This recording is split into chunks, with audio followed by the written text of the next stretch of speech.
Hello, what's up? Magandang umaga ulit sa inyo lahat mga Kachidaks. Welcome back ulit sa ating channel, Kachidaks Farm TV. So ngayon lang ulit ako nakapag-vlog mga Kachidaks. Ngayon lang ulit ako makakapagbigay ng update. So ayan, eto na yung ating mga manok. Dumadami na ulit sila at malalaki na ulit sila mga Kachidaks. So yung nandito, ayan, may ilang piraso dito, malalaki na rin. Tapos dito may mga sisiw. Ayan o mga Kachidaks. Tapos dito pala, dito ko na ilalagay yung paitlugan nila. Pasensya na kayo, ngayon lang ako nakapag-update. Sobrang tagal kong hindi nakapag-vlog kasi busy ako mga Kachidaks. May pinagkakaabalahan akong iba. So ayan, dito gumawa kami kasi dito ng yung tambayan. Kaya lang, ito yung mga inahin ko dito, ito, ayan o. Ayan, yung isang, malaki kasi itong inahin na to. Malaki yung lahi niyan, kaya nagkakakak na rin yan, gusto ng mangitlog. Ito, sasapin na natin to ng tarapal para pag umulan hindi mababasa yung itlog niya at gagawin natin itong pugad area. Madali lang naman yan dito. Lalagyan natin ng mga pugad. Ayan, para lang may pag-itlogan sila kasi ilang inahin na to, mangingitlog na eh. Kasi 6 months na yata sila. Itong dalawa na to, Texas yan eh.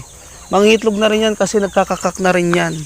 Tapos ito yung nanay nila, mga Kachidaks, lahat ng mga manok dito.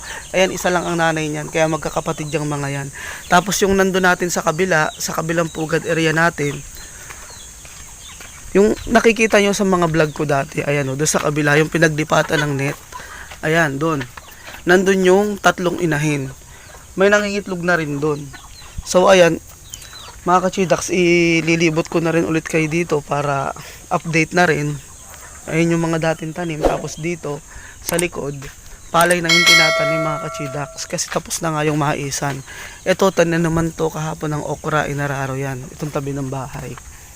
Tapos ito dito sa likod, ayan, mga palay na, kaya medyo nabusog-busog yung mga manok ko, nakakain ng mga palay nung nagsabog dito.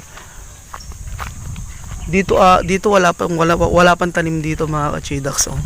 Pero dito meron na. Saka ayan, tumubo na rin sila.